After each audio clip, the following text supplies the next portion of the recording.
ايه هي تقنية الليزر التفصيلي؟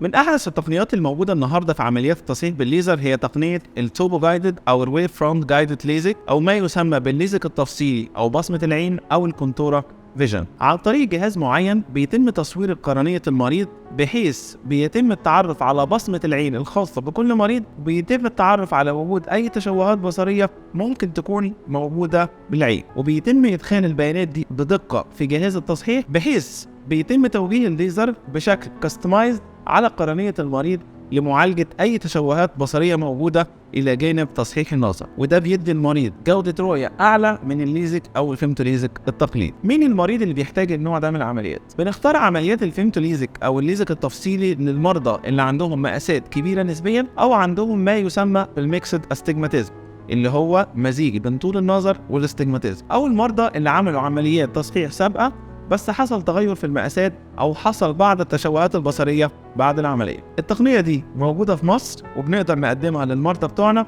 وبنوفرها من خلال المراكز اللي بنعمل فيها العمليات الخاصة بينا لضمان أعلى جودة ورؤية للمريض.